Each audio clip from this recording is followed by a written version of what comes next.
छत्रपती संभाजीनगरच्या सिडको पोलिसांनी मोटारसायकल चोरी करणाऱ्या टोळीचा पर्दाफाश करत 4 आरोपींना अटक केली आहे। त्यांच्या ताब्यातून 28 चोरीच्या मोटारसायकली जप्त करण्यात आल्या असून त्यांची किंमत 11,20,000 रुपये आहे। 5 जुलै रोजी दाखल झालेल्या मोटारसायकल चोरीच्या गुन्ह्याच्या तपासादरम्यान पोलिसांनी मुख्य आरोपी योगेश गाडेकर याला ताब्यात घेतले। चौकशीत त्याने साथीदारांच्या मदतीने विविध भागांतून दुचाकी चोरी करून त्या कन्नड तालुक्यात विक्रीसाठी पाठवत असल्याची कबुली दिली। यानंतर पोलिसांनी आणखी 3 आरोपींना अटक करत एकूण 28 चोरीच्या मोटारसायकली जप्त केल्या। ही कारवाई वरिष्ठ पोलीस निरीक्षक अतुल येरमे यांच्या मार्गदर्शनाखाली सिडको पोलिसांच्या पथकाने केली।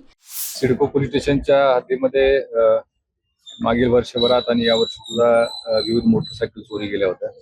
त्याच्यामध्ये माननीय पोलीस आयुक्त यांनी सिडकोच्या हद्दीतून मोटरसायकल जाण्याचं प्रमाण जास्त आहे या अनुषंगानं पोलीस स्टेशन भेटीच्या वेळी प्रभारी अधिकारी यांनी त्यांच्या टीमला सूचना केल्या होत्या की आपण मोटरसायकल चोरीसाठी विशेष प्रयत्न करावेत। त्या अनुषंगानं या पोलीस स्टेशनचे पोलीस निरीक्षक श्री येरमे, त्यांची टीम नाणेकर, त्यांच्यासोबत अमोल जगताप, हेड कॉन्स्टेबल मंगेश पवार, सहदेव साबळे, अमोल आंबोरे, प्रदीप फरकांडे, सोळंकी आणि एकूणच सिडको पोलीसच्या सर्व टीमने अत्यंत मेहनतीने साधारणपणे 50 ते 60 CCTV फुटेज बघून त्यांनी एक CR नंबर होता त्यांच्याकडे 425/26 या गुन्ह्याचा तपास करत असताना त्यांच्या लक्षात आलं की याच्यामध्ये एक टोळी कार्यरत आहे, 3 ते 4 लोक कार्यरत आहेत।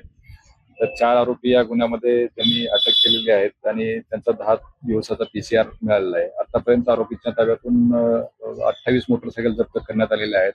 त्यांनी एक चांगली कामगिरी केली आहे। याचा पुढील तपास चालू आहे। आरोपी 10 दिवस PCR मध्ये आहेत। त्या तपासामध्ये काही बाबी अजून निष्पन्न होऊ शकतात। तर आतापर्यंत 28 मोटरसायकल ह्या 4 आरोपींच्या ताब्यातून जप्त करण्यात आलेल्या आहेत सिडको पोलीस स्टेशनच्या अधिकारी आणि त्यांच्या टीमने। तर त्या सर्वांचं अभिनंदन आणि त्यांनी सर्व चांगली कामगिरी केलेली आहे। प्रतिनिधी NTV न्यूज मराठी, छत्रपती संभाजीनगर।